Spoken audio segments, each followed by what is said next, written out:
Hi, I'm Krista, and this is episode 13 of Kratom Sobriety. We have an interview with Jacob from Maine, who after over 20 attempts at quitting Kratom, decided to use medication-assisted treatment to disrupt and end his addiction to OPMS Black Kratom shots. Thanks, Krista. Yeah, I'm excited about the interview with Jacob. But before we get into that, how are things in Florida? Things are good. It is the rainy season, so it pours every day in the afternoons. You know, it's hurricane season, so we'll see what this year brings to the state of Florida. Yeah, it's kind of, weather here is it's a little humid and hot in the Midwest. Yeah, the heat index here is about 105 every day. Okay, I'm not going to complain about the heat. Yeah, but that's sunny Florida. You know what I mean? So, yeah. So one of the things Jacob talks about is using smart recovery as a support mechanism. And since the two of us are so rooted in the 12 steps, I thought we could talk a little bit about some of the alternatives to AA and NA.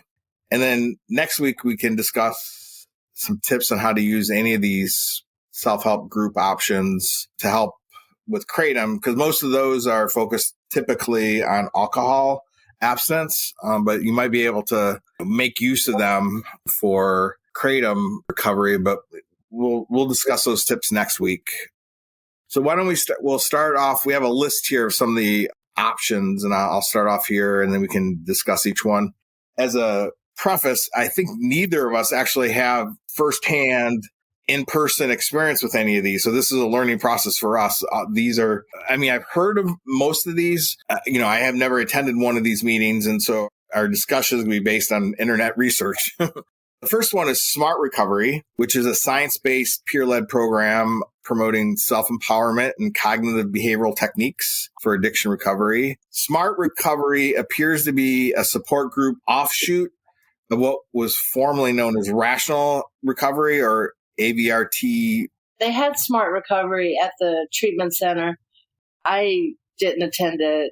I kind of come from the understanding a couple of the things you said. It's rooted with some psychology, like cognitive behavioral techniques. And I think it's got some aspects of motivational interviewing, which are just two techniques that, are used in addiction a lot. There's a lot of scientific evidence for cognitive behavioral therapy and smart recovery. Like it's a measurable type of treatment. So I think treatment centers like it. It's probably being offered more than maybe it has in the past. So it has like an evidence-based foundation to it. When you say it, there's a science behind it. Sounds like one of the attractive things, it's non-religious. Yeah, I think too, with Smart Recovery, the thing that I remember them talking about a little bit in treatment is it's like very goal-oriented too. Like I think it's kind of a part of the recovery practice in that program that you kind of get up every day, you set achievable goals, or, whether it be for the day or the week or whatever. And I think it's pretty encompassing too for like all types of addictions, like gambling addiction, drug addiction, alcohol addiction. So it's pretty flexible and adaptable, I think, a little more than, some of the, maybe 12-step programs. So we've got Refuge Recovery and Recovery Dharma. Both of these groups are Buddhist-inspired support groups. They use mindfulness and compassion to address addiction and suffering. Refuge Recovery was something that I did try Refuge Recovery when I was away last year. Pretty cool. It's grounded on the Four Noble Truths of Buddhism, and it is about like the path to suffering and addiction and finding your way through mindfulness. And I mean, honestly, most of the Refuge Recovery meetings was a lot of meditation. You know what I mean? Like that seemed to be primarily what they do in those meetings. In this list, I lumped them together. I'm sure that there's some distinctions between them, but they're both Buddhist based. Prayer is a form of meditation, and which is 11th step in the 12 steps. I think the issue with all these options is whether or not there's a critical mass locally for you, like there's enough people to have frequent enough meetings I'm sure you can find online versions of all these meetings versus having a local meeting where you go in person. And in general, I find those in-person meetings to be a little bit more meaningful and you develop more long-lasting relationships. So the next one, another lumping of different groups, Life-Ring Secular Recovery and Secular Organizations for Sobriety, also known as SOS. These are non-religious support networks that focus on personal responsibility and self-empowerment and recovery. I just learned about these in the last day. Have you ever heard of them before? Yeah, I've never heard of, I love it that it's SOS for that secular organization for sobriety. That's great. But no, I had heard of Life-Ring because I don't remember exactly when it was, but maybe a few years ago, I was looking for alternatives for people rather than AA, because I had a lot of people that I was working with that were like, I don't want to do AA, I don't want to do 12-step. That was when I first had heard of Smart Recovery. And then I heard of Life-Ring. There used to be in my area, one a week. It's no longer, I checked to see if it was around. I'm kind of curious to see what a meeting would be like. It's not around in my area anymore. But I just heard of it. I knew it was non-religious. I knew it was an alternative pretty much to, the spiritually based belief system and 12-step program. So the idea here is, when you try to do recovery or abstinence by yourself, sometimes it's difficult and it's lonely. So if you are in a community, in general, success rates are higher. And we both realize that the 12 steps aren't for everybody. They're the most prevalent and easiest to find. They sort of have a monopoly on the self-help group model. We're just trying to explore some of the other options. So another one we've got is Women for Sobriety. Now, this is a gender-specific program that provides a supportive space for women seeking sobriety and personal growth. I'd never heard of this, so this was completely new to me. I did look up a little bit about it, and it's basically based on a set of positive affirmations known as the New Life program. But they, have in-person meetings. They have online forums, a lot of different things. Recently, NPR had this series, another podcast called The 13th Step. It showed some of how the 12 steps can be difficult for women. As in any social situation, you can encounter predators. So the 13th step is an old timer with more sobriety takes advantage of somebody new in the program. And that's what this 13th step podcast kind of explored, was some of that exploitation. And it tends to happen more to women.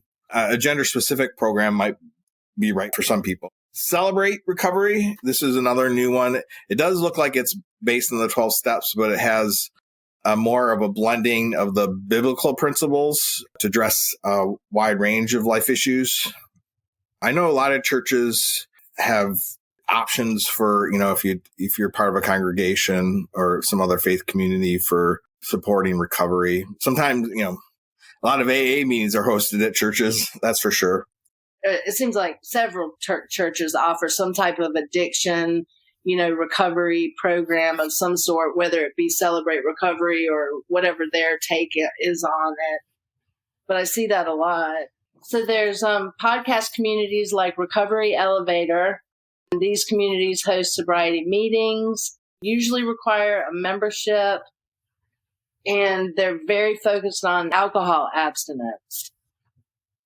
Before I discovered Kratom, I listened to a lot of Recovery Elevator when I was trying to get sober. And I'm aware that they have meetings. I'm not sure. I think some of them might be free, and then some of them might be yet to be a member. But there's a lot of podcasts that have meetings associated with them.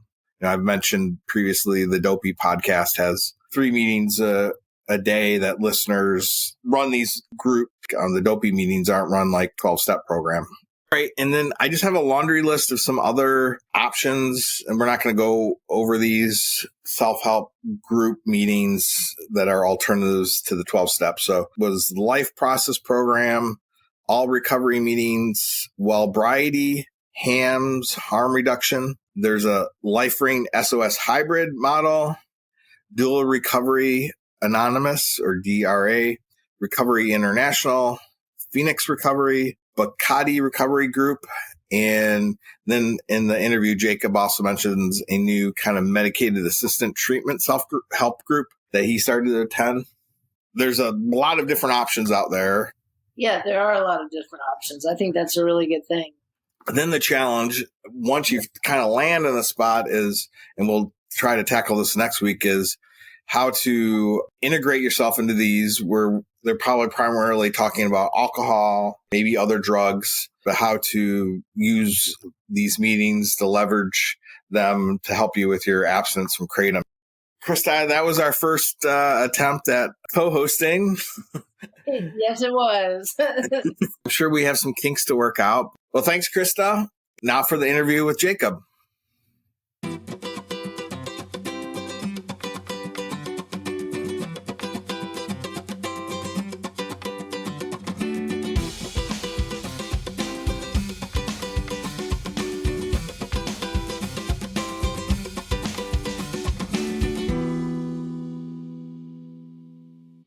Welcome to this week's interview. We have Jacob from Maine.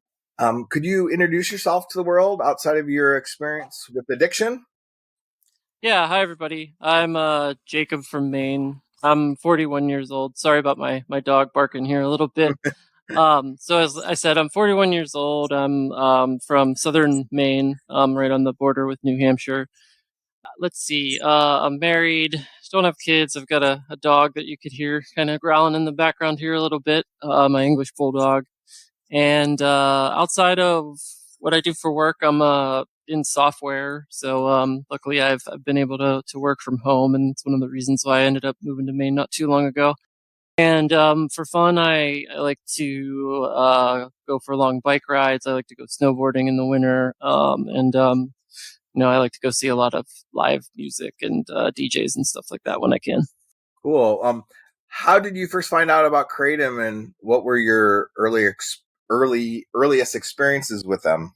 Yeah, so I think I first found out about Kratom in like 2017 or 2018. I drive so there's this, when I get off the highway to go to where I like to go snowboarding, it's like an hour drive, and there's a couple of like gas stations / head shops along the way, and they always had this sign. It was like CBD and Kratom, and I knew what CBD was, but I didn't know what Kratom was. So I remembered my wife was driving one time, and I was like, wonder what that is. So I Googled it. I didn't think anything of it. And another couple years went by until I actually tried it in 2019. So I think a whole like 2 years that I was aware of it, but I didn't even, didn't really cross my mind to try it. And how did your first use go?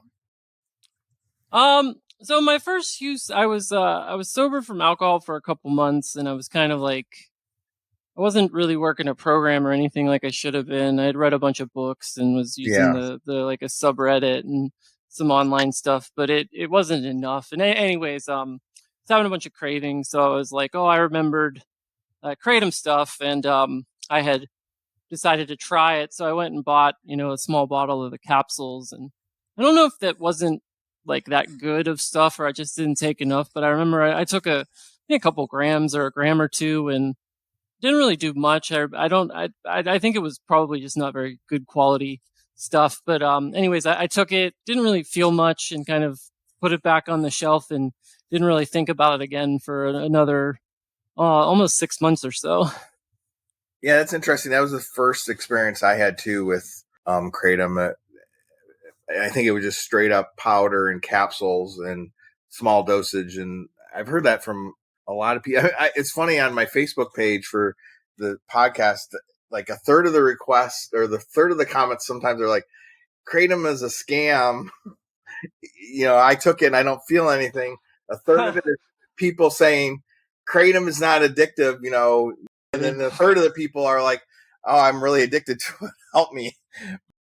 So you mentioned you have some history of struggling with some other substances. Yeah, I've had unfortunately a lengthy history of substance use and abuse going back to my teens. I was one of those people that like wasn't the first time I drank, but definitely one of the first times that I drank. And I remember smoking weed. And on top of it, I was like, man, this is like, there's something that this is changing for me that I need in my life. And it was kind of on from the beginning. And I had periods of, it ebbed and flowed. I've used a bunch of different substances, but had a stint with pharmaceutical opiates like way back before the whole fentanyl thing and everything like that. Thank goodness. And then some stimulants and psychedelic drugs and stuff like that. But alcohol was my big kind of issue, really, as I got older, and that's kind of when I first really got sober for real for the first time. That was the thing that really did it at that point. Yeah, alcohol is, as they say, my drug of choice. How long have you been sober from alcohol? Almost 5 years. So it'll be 5 years, so 4.5 years in January of next year. So yeah. Congratulations. You quit before the pandemic. So that was a good time to quit. Yeah. I had like a year of and change of sobriety when that hit, which was good because I don't think I would have done well if I had been drinking during the pandemic. Yeah. So when did Kratom start to become a problem for you? Sure. So right around the year mark, being sober from alcohol, like I started going to Smart Recovery and a couple other things, but like it just wasn't working. I was talking to someone online and they were like, "Oh, I use Kratom and it's really helpful and it kills all my cravings and it's been a godsend, etc." And I was like, "Huh." I remember I tried some of that, but it didn't really work. So I still have the bottle and I took like double the amount I took before. And I was like, oh, okay, this is actually doing something. Okay. And I didn't feel like I wanted to drink again. So, or it took away all the cravings and whatnot. I didn't do a lot of research on why. I mean, I should have known, right? I wasn't like opiate naive or anything. So I knew kind of in the back of my mind that, that little feel, it wasn't obviously as strong as like Oxycontin or something like that, but it was definitely there. So I should have probably done some research then, but I didn't. So that was like January, February-ish of 2020, so right before the pandemic. So I did a couple times, bought some more of the capsules, but then the pandemic hit and I was like, I didn't have anything to do. I'm not good when when I don't have things go. Like I need to be very busy or else I'll get myself into some sort of trouble usually. But anyways, my use really started to ramp up there. And that's when I started to find extracts, and that's when it really took off. I was like, wow, this is some legit stuff right here. So I got into those pretty hard. So that was probably starting, or I would say around like April 2020, and it just kept gradually ramping up from there. And it was, I knew I could say, I told myself at the beginning, well, it's not that bad, right? It's like, it's not as bad as drinking, I'm definitely, I can function. That's the thing with Kratom. It's like, you think you're functioning, you're obviously not functioning very well, but in hindsight, but you think you think you're all right. And it's like this weird high where it's like, for me, if I start drinking it, I could probably have a drink or two, but I know where it's going to go. Like with Kratom, it almost seemed to always get there, but it never really did. Like from a like really negative, like my life is like I'm setting my life on fire consequences. It wasn't until sort of the very end that stuff really started to happen. But I remember about, I the extracts are super expensive, right? So I was alternating between like when I can afford them, taking first 2 or 3 of those a day. Then it got up to 4. Eventually, at the end, I was taking 4 of the OPMS black ones, the really strong ones, a day. Plus, I was buying powder and taking like a teaspoon or a tablespoon with each dose, and because it just wasn't working anymore. But I would say about a year into it, I did actually switch to powder and taper off, and I quit for a couple weeks, and I was like, oh, maybe this isn't so bad. So that's when I just jumped right back in, and of course it was worse the next time. And for me, the last 2 years that I was using, so the first year, other than that taper off, I was using pretty much every day, but it wasn't really negative consequences. But then it really started to get that way. I started to wake up every morning, feeling like crap because of the withdrawal. And then, I was taking so much that sometimes make myself physically ill. And it was just, I had terrible acne, all kinds of physical stuff was starting to happen. So I basically was trying to quit like every day for 2 years, and I managed to quit like 10 different times. I got anywhere from, and I would say when I say quit, I would classify that as like 5 days. I was able to do that like 10 times, anywhere from like 5 days to about 2.5 weeks. But towards the end, even the last time I had a couple weeks off was right after the holidays, actually. And I remember by like the 2 week mark, I was still in the thick of the withdrawals. I was actually having like really bad mental stuff where I even felt like I never felt like this before. I've never had any sort of like suicidal thoughts, but I actually did for the first time ever. And it was like really, really scary. So I didn't know what to do because I just, kept constantly relapsing. So I got back on the Kratom to like just because I couldn't deal with it. And I just was like, well, I'm going to start to taper off and switch to powder. And it never worked. So, eventually I in April 22nd, I went and, I had to get some help. And that was the last time I used Kratom. That sounds like a long struggle. And yeah, I was on the OPMS blacks too, and very similar experience with some legit stuff there. Yeah. And then my tolerance went up, but then it was just preventing from withdrawals, and then can totally feel what you went through. And yeah, the rationalizations about because I'm in recovery from alcoholism too, and it was never as bad as booze. At some level, it is kind of a harm reduction, but it's so insidious. When it gets to a place where you're having suicidal thinking and you're spending $100 a day. Yeah, the money was just insane that I don't even want to think about it. Yeah, it's like this is a major addiction. It's it's not a form of harm reduction anymore. But if it ever was, what happened? You went to get help. So what did that look like? Yeah, so I stopped. Like I mentioned, I tried AA when I first quit drinking, and that no knock against the program. I know for some people it's really helpful. It wasn't for me to get into that, but anyways, smart recovery was for whatever reason. When I quit drinking, and I stopped, about a year in when I started with the Kratom. But anyway, so I went back to that, and it wasn't working. And I was, this guy I was talking to who was also an alcoholic and had issues with Kratom. He was taking those, you had a guest, I think it was the Feel Free tonics, the Kava and Kratom things. He was like super addicted to those. But he was like, hey, this stuff is no joke. You're on a basically, and the amount you're taking is just an astronomical amount of, like, people say, well, it's nothing compared to opiates. I disagree quite a bit, especially when you're taking an astronomical amount like I was. Yeah. But anyways, so he was like, if you're struggling to get off this, you've tried to taper like 10 times, you've quit 10 times and relapsed, you struggle to taper, you've got, 20 plus years of addiction history. Maybe you should amp it up and go see your doctor. But I went to see my my PCP, my regular doctor, and she was basically like, I don't have any experience with this, and I don't want to, give you the wrong advice, but she referred me to a clinic. It was taking a while, so I did some research and I just went to a telemedicine service, and the doctor I saw knew right about Kratom. So we had talked about all of my history, and she recommended trying medicated assisted treatment. So that's what I did.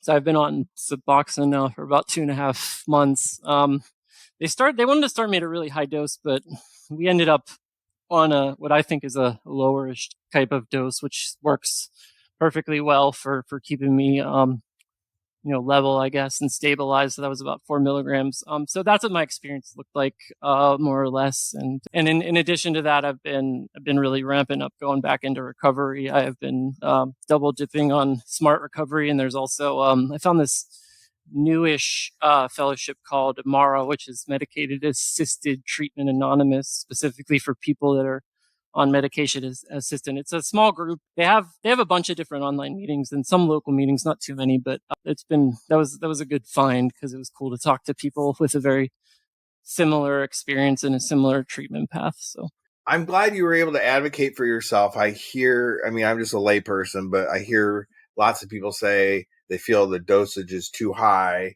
and they got to talk to their doctor and self-advocate to get a little bit lower dose, so they don't feel over medicated. So I'm glad that worked out for you. Yeah, the first 2 days when I stopped Kratom, I didn't, I waited 24 hours before I started the medication per the doctor's instructions, so I was in pretty deep withdrawal by then from the extract. It immediately wiped all that out. The thing is, you have that mental stuff too that's a bit different because I've been through opiate detox and we could talk about that a little bit too. But the difference is that mental component. So you still have to deal with that, but the physical, like I was able to sleep and I could make it to work and stuff. So that was a big thing, big help for me. That's a big deal. Yeah, I didn't sleep for a week and I didn't sleep for or much. And yeah, and I think that's the first week or two major reason to relapse is just to get relief from the physical stuff, or the mental stuff. I think you mentioned in your initial email to me, experienced some stigma or blowback about your choice about using MAT. Yeah, I did. So I like you. I know you mentioned that you've used the subreddit, and so I've used the Quitting Kratom subreddit, and one of the reasons was because when I quit drinking, the quit drinking one was like amazing. It was a super super helpful resource. I found the Quitting Kratom one to be a little bit less helpful. Yeah. The moderators are very impartial, which is good. So I don't want to put any kind of blame on the moderation team because I think they're doing as best of a job as they can do. But there's a lot of people on there that, for whatever reason, are very, very much anti-MAT, anti-medicated assisted treatment. And some of the advice they give, and I don't want to knock anybody's treatment path because it's all, your recovery is your own thing and it's different for all of us. So we really can't be judgmental of how one person chooses to better themselves or get better or practice harm reduction or whatever you're trying to do. But there was just so much animosity from people about how, like, oh, that's overkill. That's like taking a jackhammer to when all you need is a hammer, or you're just basically trading addictions. And for me, what they always seemed to consider was just like the withdrawal period. And I was like, for me, I could do the withdrawals. Like I've done them 10 times at this point. I'm not saying that they're easy or they don't suck. They're terrible. I wouldn't wish it on anybody, but that wasn't necessarily my biggest problem. My problem was like, I couldn't not keep relapsing.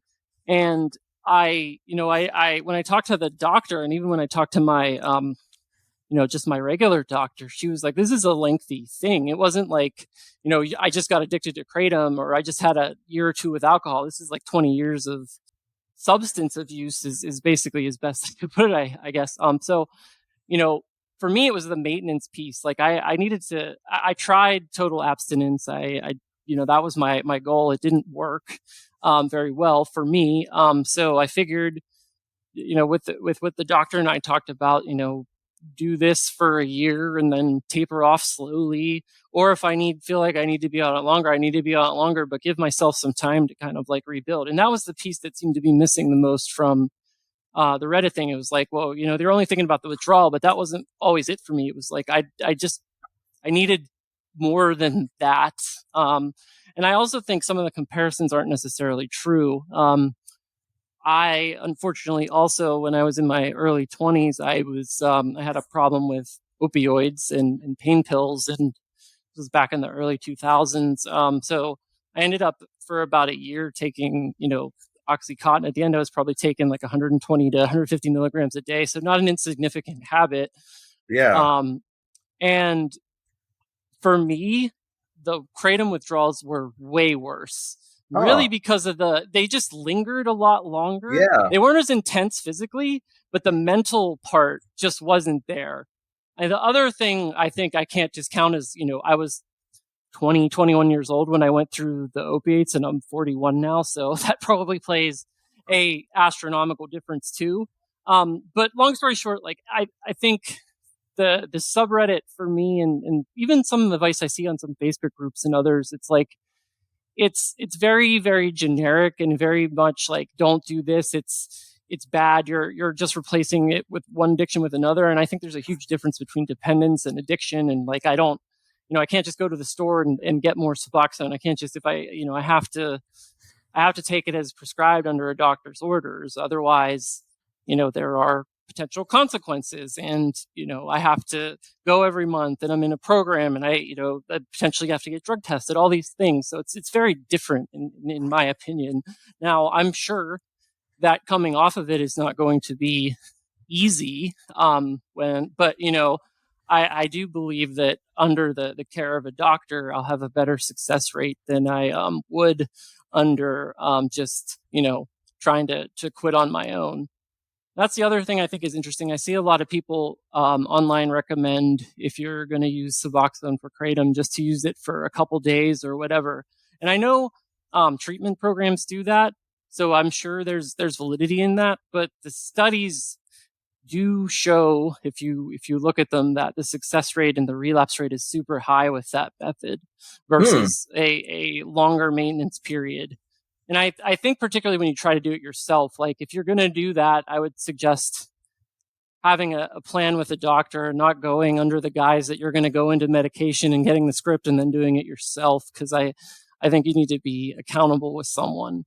I mean, one of the reasons a lot of us, I think, get on Kratom is we do have like this natural distrust to doctors and the medical establishment and maybe even big pharma, so we are into self-medicating, and we'll be more open to trying something. Yeah. Real briefly, I'm glad that you talked about smart recovery. I often bring up 12 steps, and that's what I'm familiar with, but I do want there are other options out there, and the 12 steps are not for everybody. So just briefly, could you just give an overview of what smart recovery is like?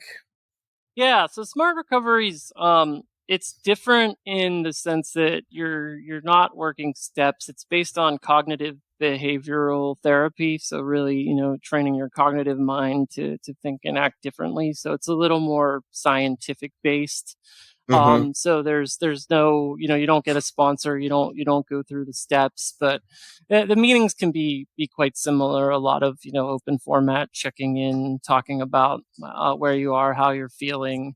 I don't, it's interesting. You don't get a lot into like the different substances people are taking unless they offer it up, which sometimes people do. But you can pretty much be on anything, and I don't even know. I don't know if they even have an abstinence like requirement. Obviously, that's the goal, but it's a bit. So that's the main difference. More of the cognitive behavior approach versus the steps and sponsorship approach. So they don't necessarily like do day counting and that kind of stuff. No, I think a lot of people there do day count, but they don't. It's not like a big thing. It's not a community function like it is. Like there's no chips or anything like that. Well, how did the first month go after you quit Kratom? The first month, I would say the first half of the month was a bit odd. I was adjusting to the medication.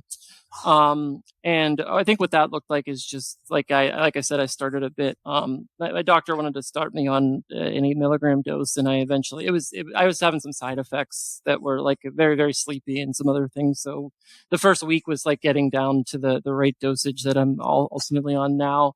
And then I would say the second like half of the week I was still dealing with some mental stuff, but physically I was pretty fine.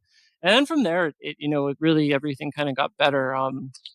Most days I feel normal for the first time in a long time. Like I said, I have that really, really lengthy substance abuse history, so I think that's what it is. But the second half of the month, really, I was having some physical problems that the Kratom was bringing on too. Like I had some neurological problems, like I would shake a little bit sometimes in the mornings. So I had some physical issues with when I was taking Kratom at the end. So that all went away within like the first 2 weeks. I no longer had a little bit of like shakiness in my hands. My stomach pain and all that was really sorted out, and then it really just got even better and better from there.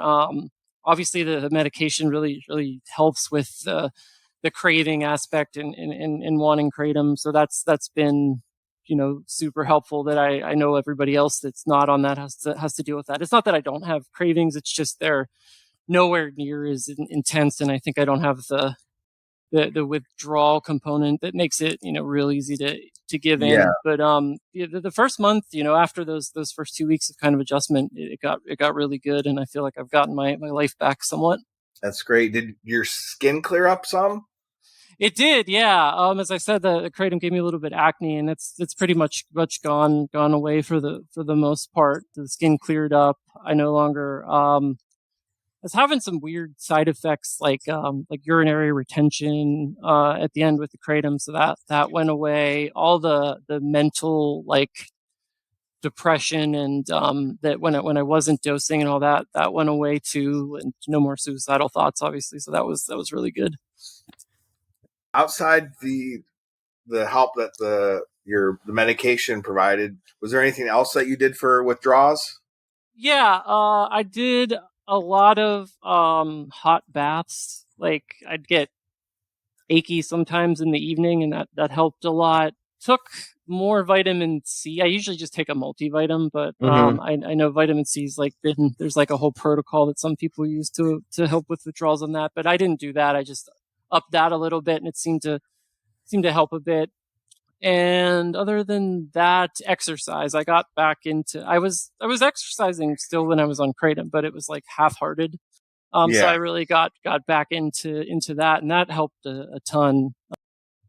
It sucks when you're in the moment to try to. And I even did this the times when I had quit kratom over the last 2 years for those 5 days to 2 weeks or 2.5 weeks ish time periods. I would force myself to get up and go for a run or go for a bike ride, and it sucked. But at the end, it provided, especially when I wasn't taking medication and I was in the thick of withdrawals at the end, it did provide some real significant relief. So exercise is really big.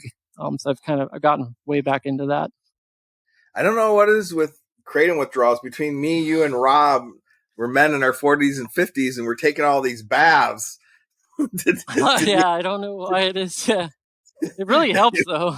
It does. It was one of the few things that gave me some relief. You touched this about your addiction to the oxys. Do you want to talk a little bit more about how the withdrawals were harder? Yeah. So with the oxy, it's what happened was I had worked at this auto body shop in the summers when I was in college, and one of the people that ran it was he was in one of these pill mills. So he was getting all these, this is way back in the early 2000s when that epidemic was kind of in its infancy.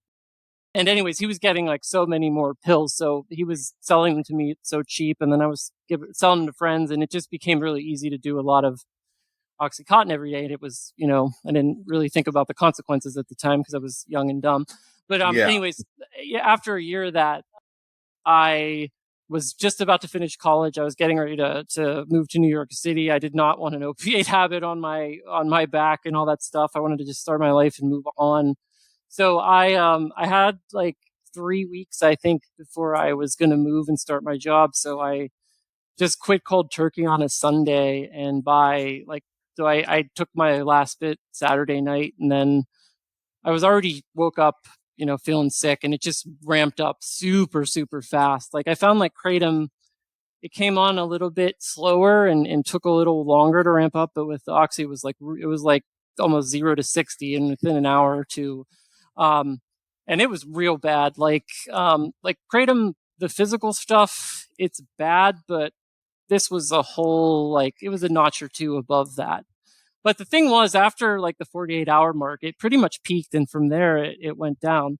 The other thing is, I didn't have the super really, I had restless legs with the oxy, but nowhere near with the kratom. That was my by far the worst symptom. I had it in my arms too, and it made sleep impossible. I was able to I didn't get much sleep with the oxy in the first 5 days, but I definitely got more sleep cumulatively than I did anytime trying to kick the kratom. But with the kratom, the other thing that was there is like that mental, like just, I don't know, it really like the anxiety ramps up and you just feel like super depressed for no good reason. And the just, I don't know, like this just impending sense of doom is what I would get with coming off kratom. And I didn't have that with the Oxycontin. It was like really just a physical like attachment. And then the other thing is once it was out of my system, like I got cravings, but nowhere near towards what I was getting after a couple of days coming off kratom. So that was the big difference for me. It was like it was a little more intense physically, but it was a lot quicker, and it was there was none of that terrible mental stuff. And for me, I think I've just unfortunately with the alcohol abuse and some stimulant use and opiates and now kratom, I've put my body through a bunch of physical pain from substances. So I think I can. For me, that's not the worst part. It's the mental part that was really bad with the kratom. With the oxy, did you have repeated relapses on those? No, actually, I actually ended up. I had to have shoulder surgery like 8 years ago. I broke my collarbone and needed to have it surgically repaired, and I got a pretty significant amount of Oxycontin to take home. And I didn't even finish the script because I remember I had to get back to work. It was like 5 days in. And I was like, I'm just totally high out of my mind. And I was in the thick of my alcohol addiction. So I was like, oh, I want to get back to drinking beer. And like, I didn't even like, so long story short, no, I didn't even like, I didn't even care about it then. Yeah. Yeah, with the kratom, I mean, I think one word I hear a lot is there's just this mental anguish. Yes, that's a good way to describe it. Like you said, when we get older, I think we rebound is harder. I've heard from many people that the withdrawals from kratom can be hard, and sometimes they seem like some people report that they're harder than other substances. And I know outsiders like just cannot believe that it must be some kind of fiction. Yeah, we're exaggerating just for the sake of giving kratom a bad name. We're just reporting our real experiences. I have a couple things that I want to mention based on what you said. Yeah. So the first point is I think the reason why kratom I'm not a scientist by any means. That was probably my least good subject in school. But from what I have read and from what I can tell, there's something like 25 to 40 different alkaloids that are active in kratom. So it's not just the metrogenine that's hitting your, MU opioid receptor. It's a ton of other things too, some of which why the mental anguish piece comes in is supposedly the SSRI capabilities, which actually, when I had my shoulder surgery, when I was taking the Oxycontin, I said it was too strong. The doctor gave me some tramadol, which was less strong for like just the last kind of couple days to replace it with. And I remember that being very similar to kratom because I think it also has like an SSR property. But anyways, I think one of the reasons why it can be so different for people is because those different alkaloids are probably reacting differently based on your own individual body chemistry and how, and also the variance between like the different type of plant compound you're getting, because it can all be a little bit different, right? Yeah. So I think that might have something to do with it.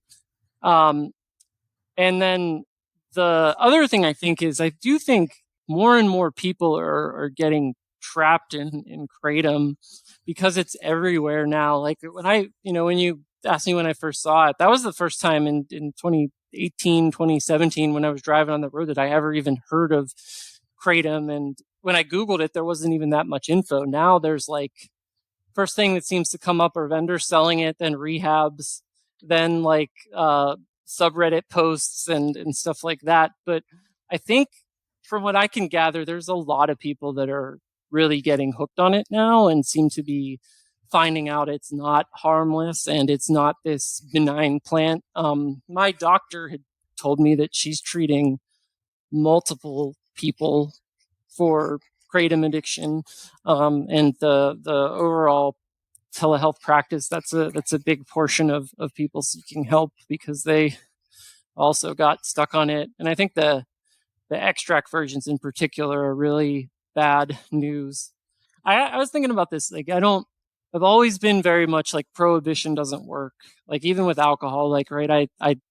I read this book called Alcohol Explained by William Porter, which I think is a really great book, but basically it trains your brain to think about alcohol as like a poison, which it really is. So like, should poison be legal? I don't know, but obviously prohibition doesn't work. So I don't think alcohol should be illegal. I don't honestly know if any drug should be illegal because it just doesn't work. Like, ideally it would work, and then yes, that would make sense. But since it doesn't work, there's probably a better approach. But I think some just complete unregulation like we have now is not good. So maybe something like with how alcohol is regulated or how marijuana is regulated in a legal state would make sense. Yeah, I totally agree with you. Yeah, like alcoholism didn't decrease or go away during Prohibition, but I think having it be the proliferation of kratom on every corner, I don't think is helpful for everybody, and then the potency of those extract shots. I mean, I do believe the evidence that kratom is less harmful than alcohol. Yeah, I could see that. That doesn't mean it's safe, and it doesn't mean that it's non-addictive, and it doesn't mean that it shouldn't be regulated sort of in that class. Calling it food product like nutmeg or tea is just ridiculous, but that's the advocacy position of the American Kratom Association and pro-kratom advocates. But I mean, part of their advocacy position is that kratom addiction isn't a real thing, and they've never met anybody that's ever been addicted to kratom. A lot of people that would disagree with that position. Yeah. Well, you already talked about smart recovery and this medicated assistance 12-step program. Is there anything else that you're doing to maintain abstinence? I've gone in and out of therapy for probably the last 15 or 16 years. I've had trouble recently finding good therapists. So like when the pandemic started, I didn't feel like I had a good therapist at the time. So I decided to leave, and then the pandemic hit, and then everybody tried to get therapy.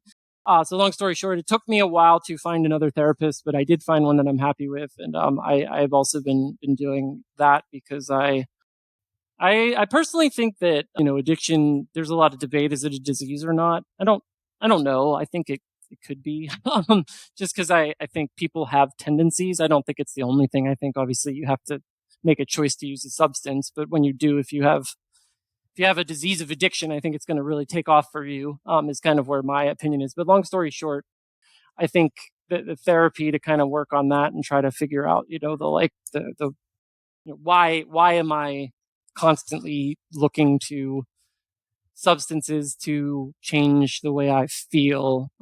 Is it, trauma related? Is it something else?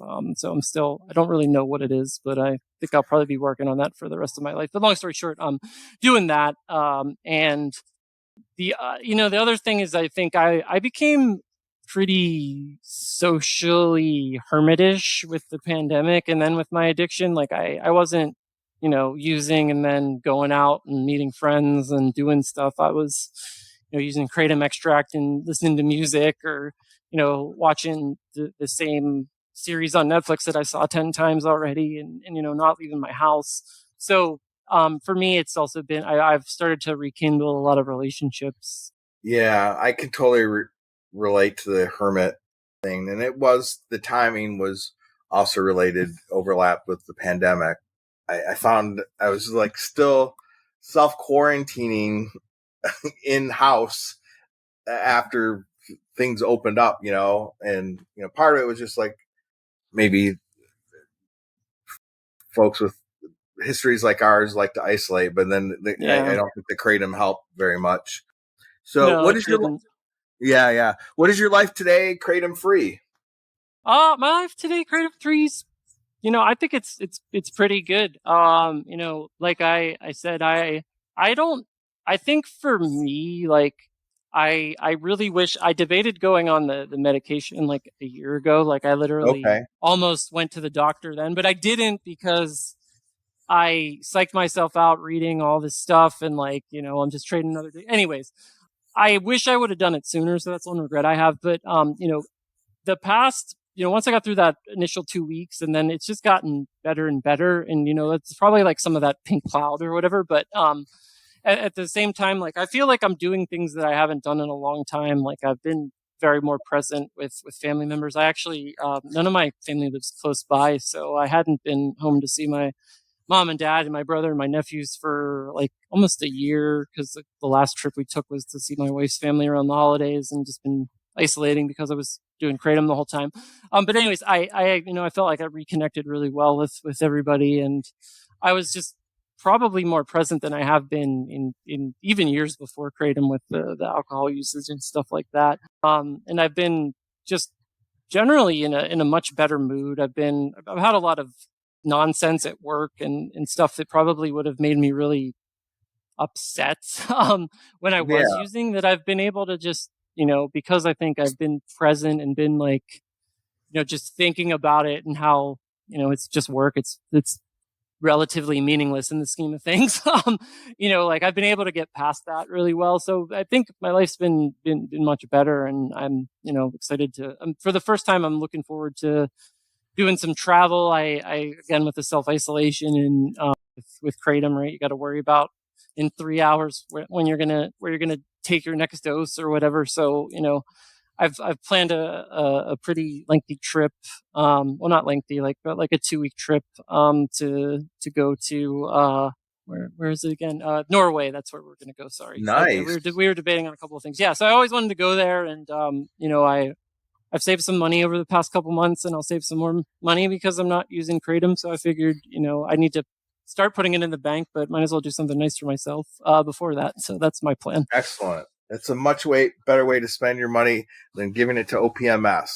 I fully endorse that. A trip, nice. International trip. You have a warning to sober alcoholics in recovery about using Kratom? Yes. I know you have a history with alcohol. I think, if I remember correctly, there's been at least one, maybe two guests that also had a history with alcohol. And the medicated assisted recovery program I'm in, there's several people in there with Kratom, for Kratom, and I've had some direct conversations. 75% of the people were alcoholics before. There's a huge portion of people that I see when I'm interacting with folks online, and people that are posting that seem to follow the same trajectory. They feel like they are going to relapse on alcohol, and they go to the subreddit or they go online, and some vendors posted something about how Kratom is this great herbal supplement for helping deal with alcohol cravings. And, if you're looking for something, this is a good thing. And it seems to follow the same trajectory, that it works really well.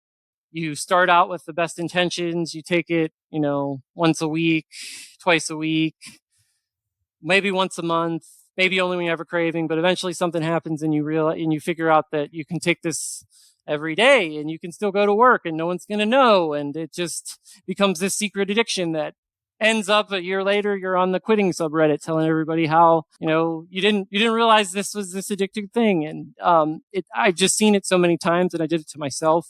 So I would just, if you have any history of alcoholism and you're dabbling with Kratom and you've stumbled upon this podcast, I would just think twice about using it, because I'm sure there are people that use Kratom that can use it responsibly that are ex-alcoholics, but I haven't personally met any of them, and I think they're a rare animal. The one thing I think if I can have what I would like to do in my recovery from Kratom is, if given the opportunity, I want to just provide some counterpoints to the Kratom industry, because I think that right now they're driving the narrative on most of this. Like they're the ones doing most of the activism on like making sure Kratom is remaining safe and legal. And some of the stuff they put forward was actually a little bit reasonable, but some of it isn't. So I think we need to be careful there, because it's like the tobacco industry driving the cigarette debate. You don't want that. You want some sort of there's nothing in life that I have found is black and white. It's always gray. So you definitely need varied opinions to make sure that you can prevent the most harm, but also, if there are, and I know there are people that do have legitimate pain that have had problems with, getting medicine as a result of backlash on the opioid epidemic. And I would hate to see someone that, legitimately takes a couple grams of kratom a day that can't get out of bed otherwise have that taken away from them. But I don't know what the right kind of answer is. Yeah. I mean, we're see eye to eye to that. The kratom advocates are the loudest voice in the room, and I do think some of the positions are extreme in the name, do anything to keep kratom legal. And I don't think industry should self-regulate. Like there's this new podcast called Big Sugar, and it's digging into some of the corporate malfeasance of the sugar industry, which has its own addictive qualities, So they've got me. That's my next addiction. I've got to. Yeah. I mean, one thing at a time. Diabetes is a serious condition in America, and probably more widespread than kratom addiction. But parallel is industries shouldn't run amok. Let's switch to something more fun. What is your go-to music when you're having a horrible day? Yeah. So I've always been a big fan of electronic music. More days I'm into like more uplifting type house music these days. So, there's a French house producer. His name is Janaret. It's Janaret. And he produces these, like, I would say kind of deep ethereal type of, I don't know. It's like but it's also at the same time like minimalistic house music. It's very much something that you could listen to while like, making breakfast in the morning, or you could simultaneously turn it up at night and, dance really, really hard with your friends. It kind of satisfies both those things. So when I'm having a bad day, I like to put that on and just do some therapeutic dance to get it all out. And that helps me. All right. Is there anything else you'd like to add before we end our conversation? Thanks for having me on and for starting the podcast. I was, when I think the third or fourth week that I had been off kratom, I was, just searching. I was like, oh, I wonder. I listened to. I think you'd mentioned you listen to Recovery Elevator sometimes too, and had a couple other like alcohol focused podcasts that I like to listen to sometimes, but be not vigilant with my alcohol addiction because it's always going to be there. But I feel like I'm in a better place with that versus kratom at this point in my life. So I was like, oh, I wonder if there's anything of a similar mind. And I found your podcast. That was super helpful. So thanks for doing this work. I think it's important and it's going to help a lot of people. Glad to add an extra resource to the mix. And thanks. And you've diversified you're the second oldest person to be on the show. So. All right. Well, I don't know if that's a good or bad thing, but yeah, it's good. It's good. Well, thanks a lot. I really appreciate it. Yeah, you're welcome. Thanks for having me. Okay, let's keep in touch.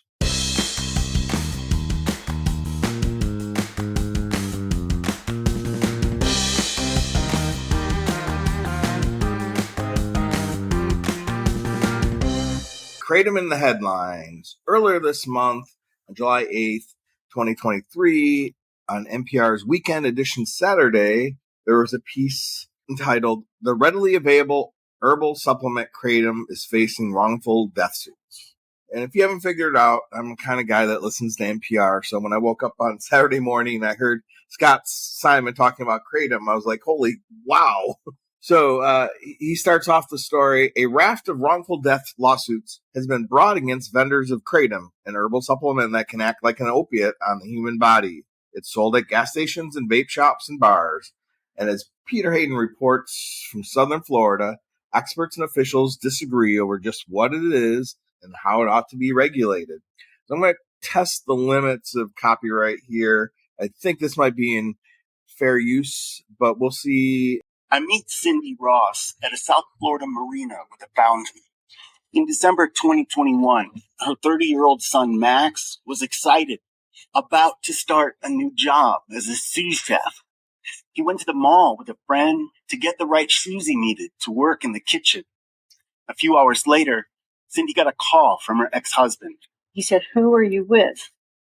I said, "I'm with my sisters."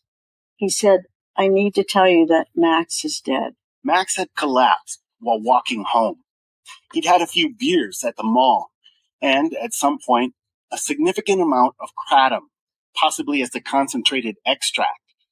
The medical examiner determined that the combination killed him. Cindy Ross and thousands of other Americans are calling for increased government regulation of kratom, especially labeling and guidance on how to use it safely. Then the story goes into the case of the nurse in Florida who we reported on an earlier episode, who died in won a $4.16 million wrongful death case. Matt Wetherington is an attorney in Atlanta. He's not representing the Talavera family, but his firm is partnering on dozens of other similar wrongful death lawsuits that accuse vendors of selling a dangerous product without proper warnings and instructions. When you're selling a drug next to Skittles or energy drinks, you have no means of knowing that you're dealing with something that is exponentially more dangerous than anything else on the shelf. The article in the report closes out with a couple quotes and interviews, one with Matt Cotto, the head of the American Kratom Association. He even says, quote, "The case in Florida was egregious. They had nothing on it other than space dust in the Ziploc bag.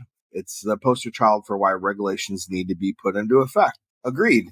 And then Krista McCurdy was interviewed. He's the renowned scientist from Florida. McCurdy acknowledges the need for the oversight in what he calls a Wild West marketplace.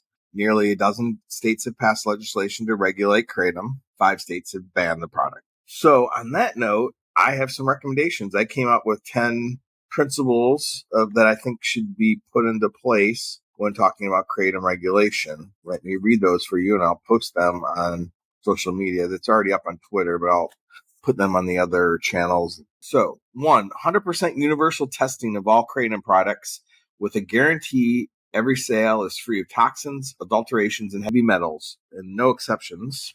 Standardized labeling system listing the key alkaloids, the amounts of them. Age 21 sales restriction. Curbing of extract sales.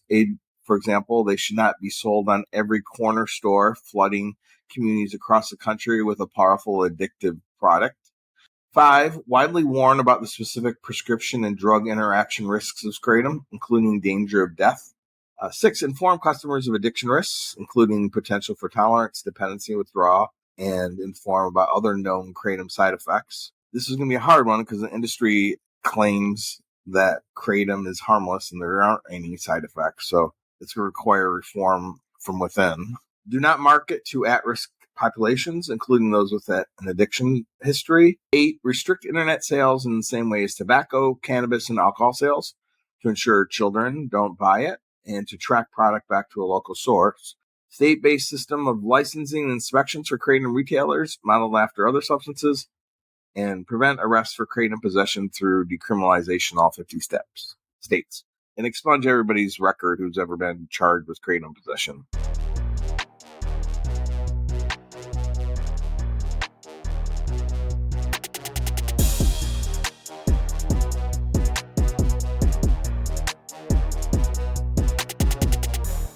Resource of the week. Today I'm going to recommend a medication that I used during my withdrawal. But before I start, I just want to say I am not a doctor. I have no medical training or background. This is a layperson's user report of a medication that I found helpful. It had the least amount of side effects and risks associated with it from my own research and from my own use. And this medication is called Clonidine. It is a 40-year-old antihypertensive medication that lowers blood pressure and heart rate by relaxing the arteries, increasing the blood supply to the heart. It's approved by the FDA for treating high blood pressure, treatment of ADHD in children, management of tics for those with Tourette syndrome. Clonidine has multiple off-label uses, including managing withdrawal symptoms from opioids and benzos and alcohol, and for treating anxiety, insomnia, and post-traumatic stress disorder. Because the effects of Clonidine on the nervous system, specifically reduction of circulating epinephrine, has been used in many other aspects of medicine. For example, control of hot flashes in menopause, restless leg syndrome, and for migraine headaches.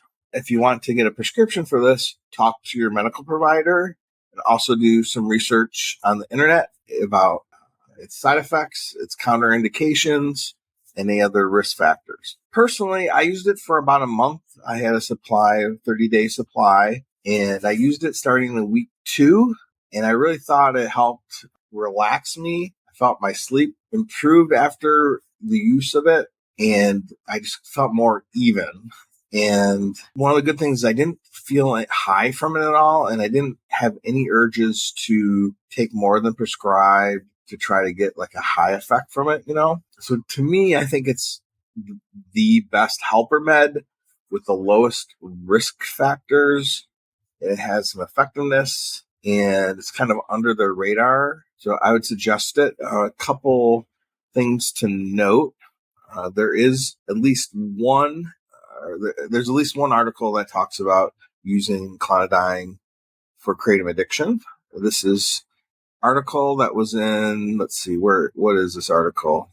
The Wisconsin School of Medicine and Public Health, the WMJ.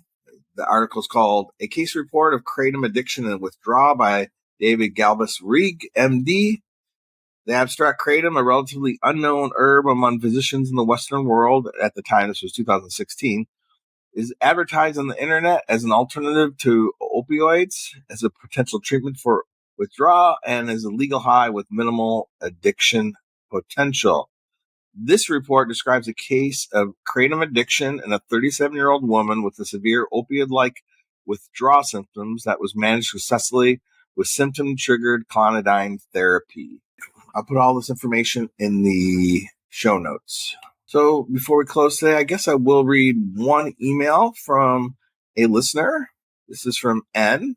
Got it about a week ago.